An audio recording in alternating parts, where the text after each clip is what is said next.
FNCS 2023 is officially announced and it is a brand new format. Today I'm going to break it down for you as easily as I can. Let's hop into it. The first thing you need to know is now there are things called FNCS majors. There's going to be 3 of these majors. Each of them is going to have a $2 million prize pool. And on top of that, if you do well enough in the majors, you can make it to the global championship. But let's start out by just breaking down the majors. The first major starts on February 2nd. I'll have all the dates for everything listed at the end of this video, but the first one is February 2nd. You need to be an elite to play in the FNCS major. That's the biggest change from what FNCS was before to what it is now. The way you get elite is by playing in the divisional cups, which are going on right now. So the way the actual major is going to work is it's 5 weeks long. The first 3 weeks are basically laid out like an elite cup. You play on Wednesday and Friday, and if you're top 50 on the leaderboard after those 2 days of competing, you make it to the finals on Saturday. That repeats itself for 3 weeks. During those 3 weeks, you're competing for series points, just like back in the day in the old FNCS. Based on how well you do in each competition, you'll get series points, and those stack up. The top 40 teams on that series point leaderboard will qualify to the Major 1 Grand Finals. So I'll repeat that real quick. 3 weeks of competitions, you gather series points, and the top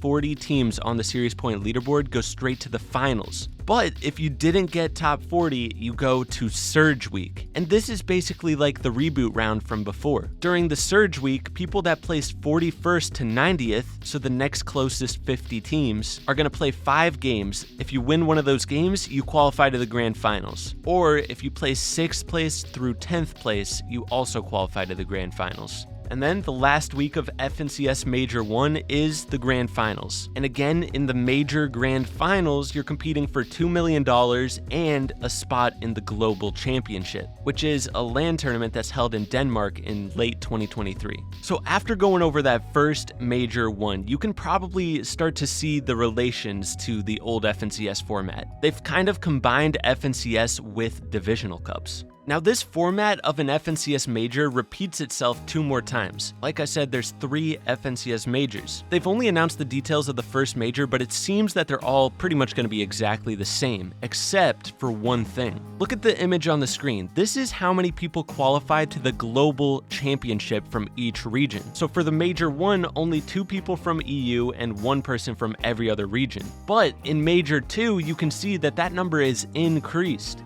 There's 5 from EU, 2 from NA East, and then 1 from every other region. But then, for Major 3, this is how many people qualify. My guess is they're probably trying to build the hype up later on in the year for the Global Championship, but it seems like Major 3 is going to be the big deal breaker of who gets in. On top of the majors, there is one other chance to try to get into the FNCS Global Championship. This happens during the Last Chance Major. This is only a 3-day competition, and on your screen right now is the number of people that qualify from each region. The top 250 duos from the open round of the Last Chance Major will make it to round 2. It's not clear who's allowed to compete in that. It could be open to anybody or just to elite players. But then round 2 is 12 matches long, 2 days long. It seems like it's going to be pretty sweet. And of course, all of this is leading up to that LAN tournament I mentioned in Denmark. The LAN tournament is going to be $4 million.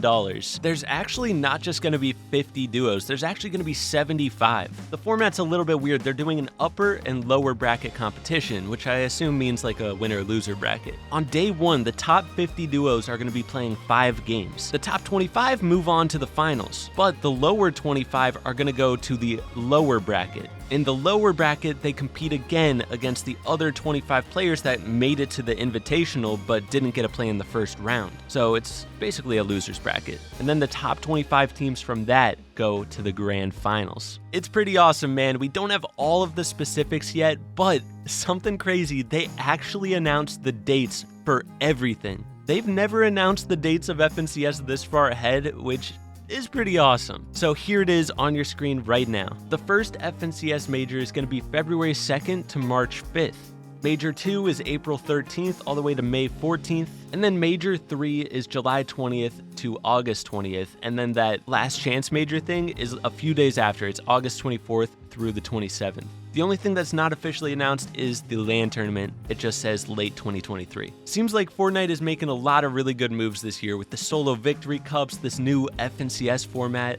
A lot of awesome stuff. The only thing that is a little bit sad is that it's only open to elite players. Part of what made FNCS so awesome was that anybody could play. But it is going to be good for the viewership, you know, more people are going to be watching because not as many people are going to be playing. But I do understand because, I mean, who knows? I'm not an elite yet, so I might not be able to play either. So I get that. But honestly, the communication, the work on all the patches, the glitches, it seems like they're trying to make the game as great as possible for the first time in years. So let's go. I hope this video helped you guys out. Just a short little thing. More videos coming soon. I'll catch you in the next one. Peace.